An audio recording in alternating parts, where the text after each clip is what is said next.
गावात कुंभाराच्या विहिरीजवळ जांभळाचं मोठं झाड. त्या विहिरीवर पहाटी झुंजुरकाच पाणी भरायला उडी पडे. शेताला जाणारी माणसं भल्या पहाटी विहिरीवर पाणी भरायला सुरुवात करीत. त्यांच्या गलक्यानंच गाव जागा व्हायचा. तसं पाणी पिण्याजोगं नव्हतं, पण धुणी भांडी सांडाउंडीला सारं गाव तेच पाणी वापरत असे. गावाला पाण्याची मुळीच कमतरता नाही. पिंगळी गावाच्या बाजूलाच पैनगंगा नदी वाहते, म्हणून पाण्याचा सुकाळ. लोक कुंभाराच्या विहिरीवर पहाटच पाणी भरू लागले. आजूबाजूला सगळी कुंभाराची घरं, म्हणून कुंभाराची विहीर असंच नाव पडलं. पाणी भरण्यात लोक मग्न झालेले. बाजूला जांभळाच्या झाडावरनं मोठा आवाज आला, पंढरीच्या पांडुरंगाच्या नावानं, तुळजापूरच्या भवानीच्या नावानं, जेजुरीच्या खंडेरायाच्या नावानं दान वाढावं माय. या मोठ्या पहाडी आवाजानं सारं गाव झणारून निघालं. विहिरीवरली लोक भयभीत झाली. त्या झाडावरली पाखरं उडून गेली. त्याच्या एका आरोळीनं गाव जागा झाला. तो होता पांगुळ. तो त्या झाडावर नेहमीच येतो, पण कधी अचानक येऊन बसतो ते मात्र कधीच माहीत होत नाही. वर्षातून एकदा येतो. त्याच्या ओरडण्यानं गावात चर्चा होते आणि घरातली प्रत्येक बाई माणूस सुपात ज्वारी घेऊन त्या झाडाखाली अंथरलेल्या कपड्यावर ज्वारी टाकते. तो त्या बाईला हळूच वरून पूर्वजांचं नाव विचारतो आणि त्याच्या नावाचा मोठ्यानं उद्धार करतो. पांगुळ आला म्हणजे गावातली पोरं सोरं झोपेतून खडबडून उठतात आणि तसेच डोळे चोळत त्या झाडाखाली येतात. लेकरांची भली मोठी गर्दी होते. पहाटे 5 वाजता झाडावर चढलेला पांगुळ 9-10 वाजता खाली उतरतो. खाली अंथरलेल्या धडोप्याचे 4 कोंटे धरून पाठीवर मारतो आणि तडक अण्णासाहेबांच्या वाड्यावर जाऊन प्यायला पाणी मागतो आणि भाकर सोडून खात बसतो. लेकरं मात्र पिच्छा सोडत नाहीत की त्याला बरोबर जेवू देत नाहीत. गावात सगळेच लोककलावंत येत आणि गावातून त्यांना दानही मिळत असे. पांगुळ, वासुदेव, पोतराज, गोंधळी ही लोक हक्कानं गावात येतात, गाव मागून नेतात. तसं पाहिलं तर ही माणसं आता फार कमी झाली. या लोककलावंतांची गावात 8 दिवसाला चक्कर होते. वासुदेव आल्यावर तर गावातल्या लोकांना समाधान वाटायचं. मोराचे पंख लावून टोपी आणि कवड्यांच्या माळा, पायात घुंगरांच्या माळा आणि हातात टाळ छन्न छन्न वाजवीत सारं गाव जागवत होता. तो वासुदेवाला कोणी नाही म्हणत नाही. त्याच्या झोळीत दान पडलं की तो लगेच गिरकी घेऊन दान पावलं म्हणून उड्या मारतो. सगळी माणसं हक्कानं येऊन दान मागतात. तसं तर पिंगळी गावात 12 बलुतेदार राहतात. सुतार, कुंभार, माळी, साळी, सोनार, शिंपी, कोमटी, गुरव, जोशी, जंगम, लोहार, घेसडी, वारीक, भोई, कोळी, मुसलमान, मराठा, ब्राह्मण, बौद्ध आणि मातंगाचे 3 वाडे. यापेक्षा अधिक जाती गावात राहतात. गाव खूप दानशूर म्हणावं लागेल. गावाला जमिनी भरपूर. खरबाड सोडलं तर बरीच जमीन पाण्याखालची. पैनगंगेचा भाग, भरपूर पाणी, बागायत जमिनी. दत्तात्रयाच्या माळाकडच्या जमिनी मात्र कोरडवाहू. फक्त पावसाळ्यात वरच्या पाण्यावर ज्वारी आणि आला तर कापूस. बनाकडची जमीन थोडी चांगली. पाणी हाय त्याची मात्र मज्जा. बऱ्याच जणांच्या मोटारी चालूच, त्यामुळे पाण्याचा सुकाळ. पिंगळी गावाच्या जवळून वाहणारी पैनगंगा गावाजवळ वळणदार वाहते. तिच्यावर शेती शिवारं फुलतात. गावाला पाणी आणि गुरंढोरं सर्वांना पाणी पाजून तृप्त करणारी पैनगंगा खरोखरची गंगा. कधीच आटत नाही. गावाचं शिवार मोठं. नदीकाठच्या शिवाराला पांढरी म्हणून ओळखतात. नदीच्या काठावर भलं मोठं लिंबाचं झाड.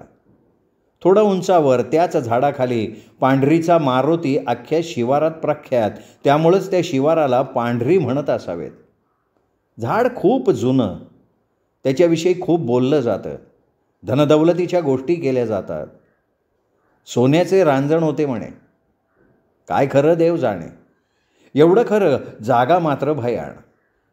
ढोरं वळणारी पोरं तिथंच बसतात. नदीच्या पात्रात पाहिलं ना तर मन रमून जातं.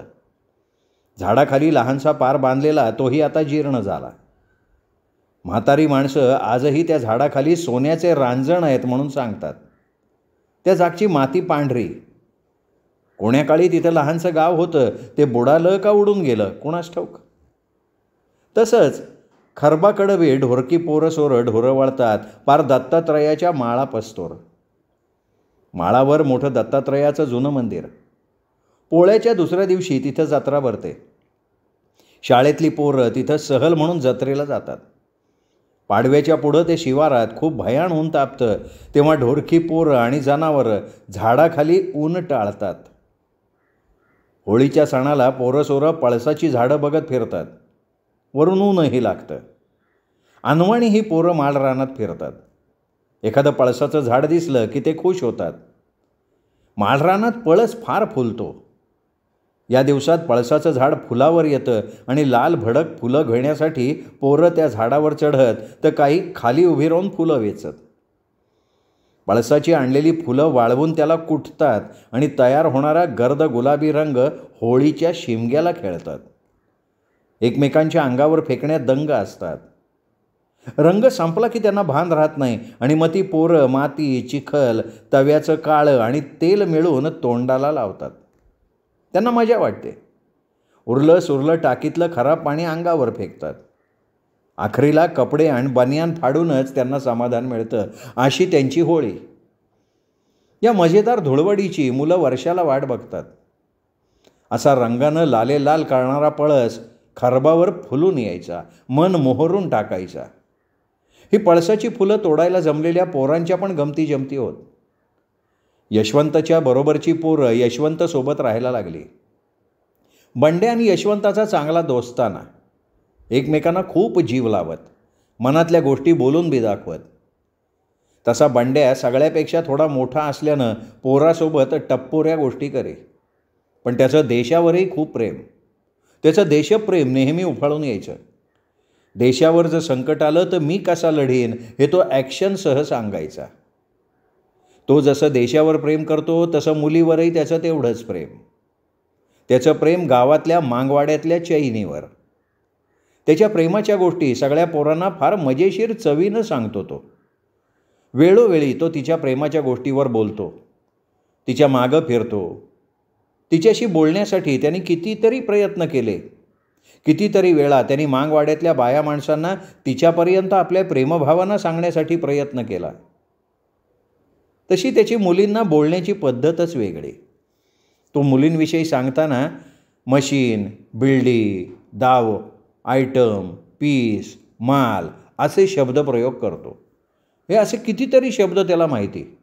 मुलीचा उच्चार तो याच शब्दानं करणार. हे शब्द कुठून सुचतात कोण जाणे.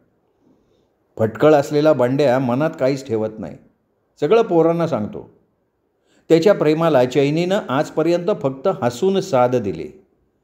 तिच्या हसण्यावर तो फिदा होऊन त्या गोष्टी पोरांना रंगवून रंगवून सांगतो. चैनीला मायबाप नाहीत. बाप पिऊन मेला. मायचं काय झालं काही सांगता येत नाही.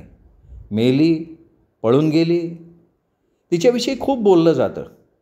तिची वागणूक, तिचं राहणं जरा पाऊल चुकल्याचं होतं. दिसायला चांगली तरुण होती. कुणा वाण्याच्या माणसाचं येणं जाणं होतं असं लोक म्हणतात. तिचा चुलता गाणं दारू पिऊन कुठेही पडतो. चैनी गावात कोणाच्याही घरी काम करते आणि शिळं पातं आणून आपलं आणि आजीचं पोट भरते. ती आता नेमकी वयात आली म्हणून तिचं रूप देखणं दिसतंय. अंग तर कणसागत टर्र फुगलं. छातीवरली पाखरं जरा टवकारून उतावीळ झाली. चैनी देखणे. गरिबाची पोर म्हणून गावातल्या उतावळ्या पोरांच्या नजरा तिच्यावर खेळत. काही वाईट घडू नये म्हणून म्हातारी आजी तिला जरा जपते. बंड्या मात्र मागं पुढं हिंडतो. त्यानं तिच्याबरोबर खूप स्वप्न रंगवलेली आहेत. हिवाळ्याच्या दिवसात कडाक्याची थंडी पडलेली. गावोगाव जत्रा सुरू झाल्या. माळेगावच्या खंडोबाची जत्रा खूप प्रसिद्ध. तिथं सारं काही मिळतं म्हणून जत्रेला खूप गर्दी असते. वामन दरवर्षी या माळेगावच्या जत्रेत आपला हजामतीचा धंदा करतो. आज वामनसोबत यशवंतही जत्रेला निघाला. बा म्या बी येतो जत्रेला. वामन म्हणाला, अरे गावातली माणसं ओरडतील ना, दोघं बी आपण तिथं गेल्यावर. नाही म्या बी येतो असं म्हणून यशवंतानं बापाला तगादा लावला. यावर शेवंता म्हणाली, ज्ञान हो तुम्हाला बी आधार होईन. बरं 12% जाऊ.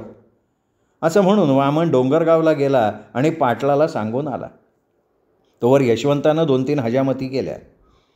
शेवंतानं काम आटोपून जेवायला वाढलं. दोघं बापलेक जेवले. शेवंतानं 4-6 भाकरी, त्यावर तुरीच्या सोल्याची निब्बर चटणी, 2-4 रायत्याच्या मिरच्या बांधल्या. एका थैलीत भाकर तर एका थैलीत अंथरायला फारी आणि पांघरायला चीट दिलं. वामननं धोपटीत सगळं हजामतीचं सामान भरलं. कैची, वस्तरा, कंगवा, वस्तरा घासायचा निशाणा, सगळं सामान धोपटीत टाकलं. जत्रेत गावोगावची लोकं येतात म्हणून 2 ब्लेड खिशात घेऊन एका हातात धोपटी तर एका हातात पोत्याची फारी घडी करून बगलत मारली. यशवंताच्याही हातात 2 थैल्या होत्या. दोघंही निघाली माळेगावच्या जत्रेला हजामती करायला. पायवाटेनं जरा जवळ पडते. वाट गाडी बैलाची, धुराळ्याची. धुराळा तुडवीत यशवंत वामनच्या मागं मागं तुरू तुरू धावत होता. जत्रा पाहण्याचा उत्साह मनात जोर धरून होता. सूर्य मावळतीला जात होता. दिवसभर तापलेला सूर्य आता कोवळी किरणं घेऊन अस्ताला जाऊ बघत होता. तशी थंडी आपलं सावट पसरायला लागली. सूर्य क्षितिजा पल्ल्याड नाहीसा झाला. गाईवासरं येण्याची वेळ झाली. झापड पडायला लागली. अंधार होत होता. वासरांच्या ओढीनं गावाकडं जाणाऱ्या गायी आणि घराच्या ओढीनं बैलगाड्या धावत येत होत्या.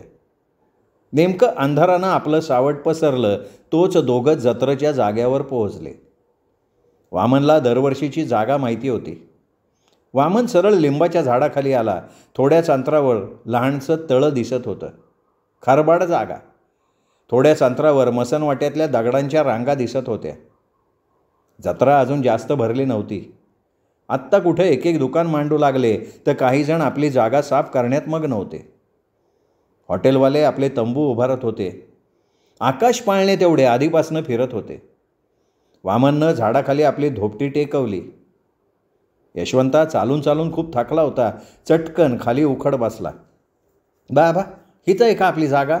हा, हिथंच बस हो मोक्या वय, असं म्हणत वामननं आपला 12% इशारा दिला.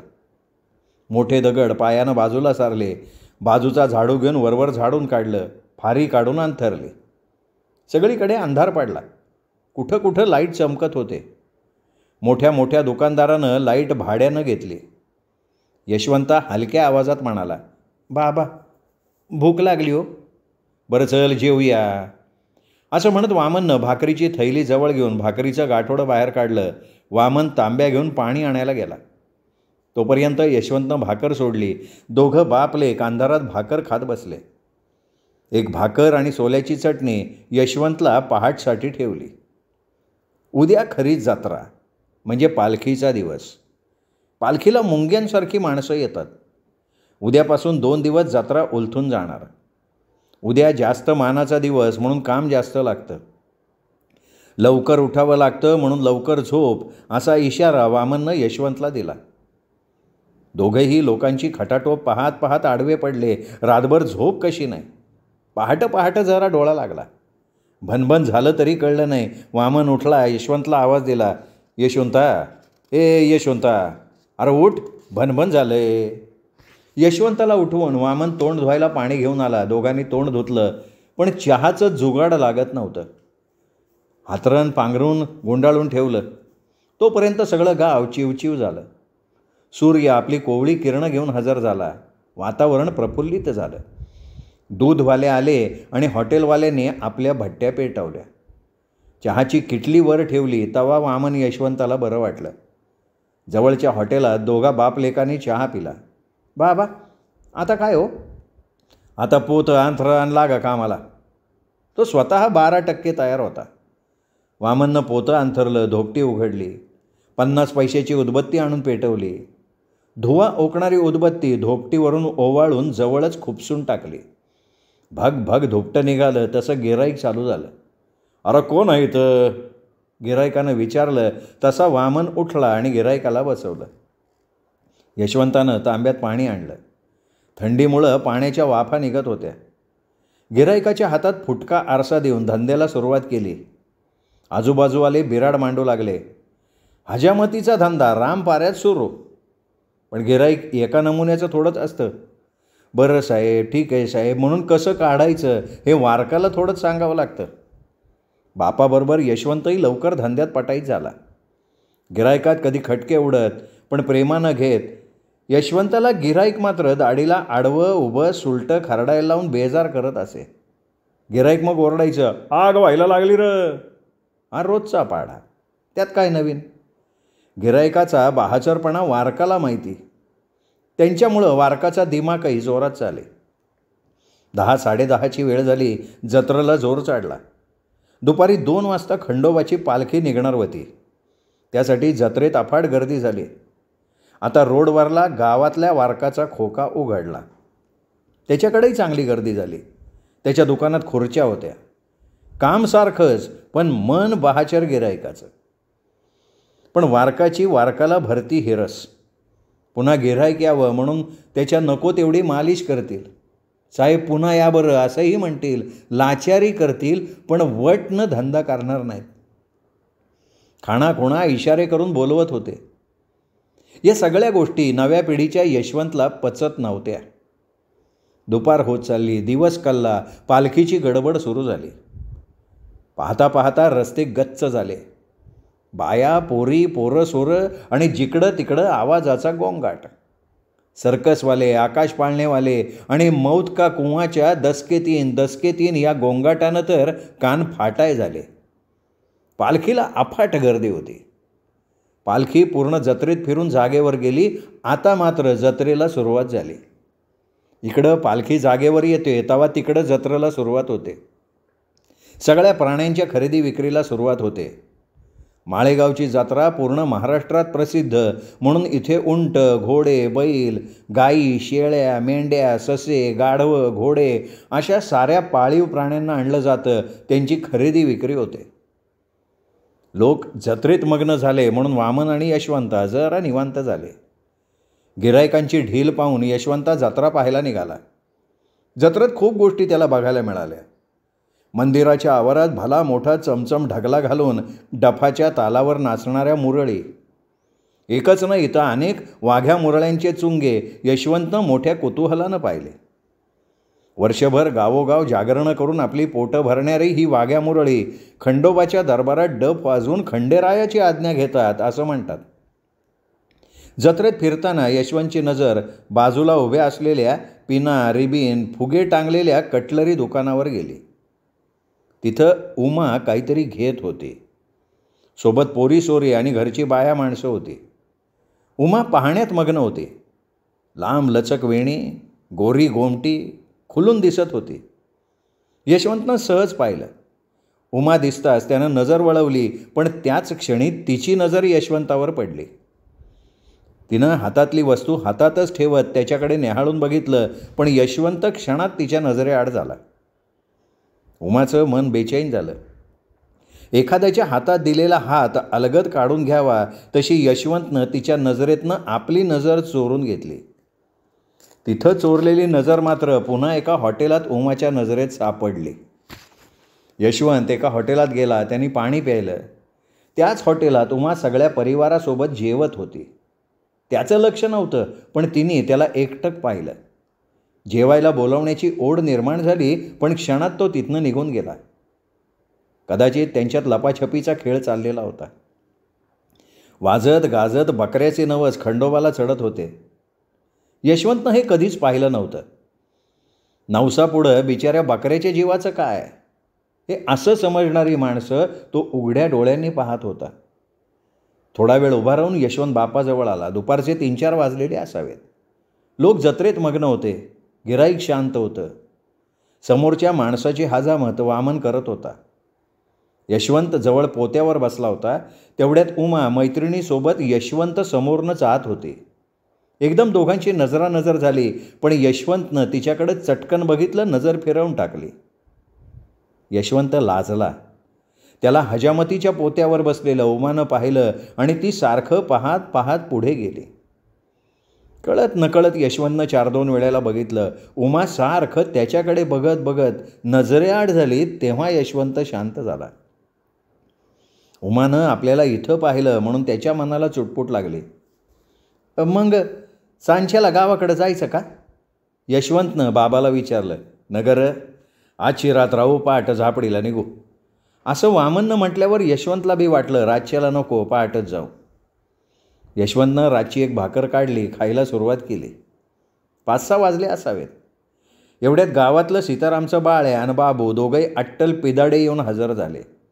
पिऊन झुई, लाल भडक डोळे.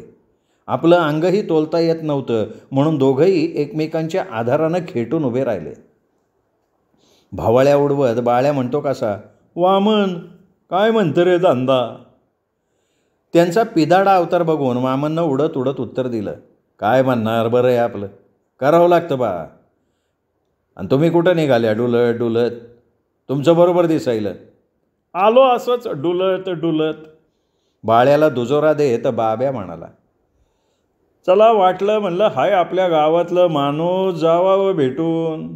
अरे जिंदगीचं काय रे, आज हे उद्या नाही, कसं बोलून चालून खाऊन पिऊन राहायचं एवढं बस. तुमचं 12% बरोबर आहे बाबा. असं म्हणत वामन थांबला. दारू पिल्यावर माणसाला खूप तत्त्वज्ञानाच्या गोष्टी कळतात, पण या तत्त्वज्ञानाचा अक्कल हुशारीचा काही फायदा किंवा परिणाम होत नाही हे त्याला कळायला जरा अवघड. आपण सांगणं त्यापेक्षा अवघड. म्हणून तर सामान्य माणसं पिदाड्या माणसाला सबसे चूप भला म्हणून बगल देणारी आपण नेहमी बघतो. बाळ्यानं मात्र लगेच सूर काढला, वामनदा चल तुला जत्रा फिरवतो, जरा ठोमका दाखवून आणतो. वामननं ओळखलं याला आपला सोबती करायचा असेल. अरे हेतच पाहिजे रे, यशवंता एकला आहे. बाब्यानं लगेच उचललं, अरे चल कोण खायला तुझ्या दोपटीला, आहे ना यशवंता. ए यशवंता बसा बाबा, आलो आम्ही. नाही हो नाही असं म्हणण्यात बराच वेळ चालला. वामन 4-2 वेळेला का होईना त्यांच्या बैठकीला बसला होता म्हणून त्यांनी आग्रह धरला होता. दिवस मावळत होता. झापड पडून अंधार आपलं जाळं फेकत होता. जनावरं घेतलेली माणसं नवी जनावरं घेऊन गावाकडं निघाली, तर ज्यांची विकली ते बंडल खिशात कोंबून घर गाठण्यात दंग. तसा जत्रेचा रंगही उतरायला लागला, पण पिदाड्यांचा रंग मात्र चांगला चढायला लागला. कारण आज नवस होते. जागोजाग आपलं ठाण मांडून भलं मोठं भगोनं मांडलं होतं आणि खालून जाळ लावण्यात माणसं दारू पिण्याची मजा घेत होती. अशा वातावरणात बाळ्यान बाबूनं वामनला फिरायला बळजबरीनं नेलं. बिचारा यशवंत एकटाच धोपटीजवळ बसला. जत्रा आता बरीच पांगली होती. जवळपास आजूबाजूची सगळीच दुकानं लांबली. 4-2 दूरवर होते ते पहाटे जायच्या तयारीत होते. इकडं अंधार पडायला लागला आणि बाळ्या बाबू वामनला घेऊन जत्रा हिंडत हिंडत पार नवसवाल्या बिराडावर घेऊन गेले. नवसाचं बकरं शिजत होतं. त्यात एक बाळ्याच्या चांगलं ओळखीचं सोयऱ्याचं आहे म्हणू लागला, पण त्यालाच माहिती. भगोन्याच्या जवळ लोकांचा गारडाच बसला होता. त्यातल्या एकानं बाळ्याला जवळ खुणवून बोलवलं, ते बी तसंच पिदाडं. पिणाऱ्याशीच पिणाऱ्याचं जमतं आणि ओळखी बी मुलखाच्या. त्यानं तिघाची बी जोड लावली आणि तिघा चौघांचा जोड जमला. वामन इथंच रमला. जेवून नाच पाय गेले. नाचवाल्याच्या मोठमोठ्या पार्ट्या सुरू होत्या. सोलापूरच्या नाचणाऱ्या बाया अंग ओढवत नाचत होत्या. पैशाची बरसात त्यांच्या अंगावर होत होती. त्यांच्या मादक उघड्या नागड्या अदाकारीनं चांगल्या चांगल्या लोकांना त्यांची बोरळ पडली होती.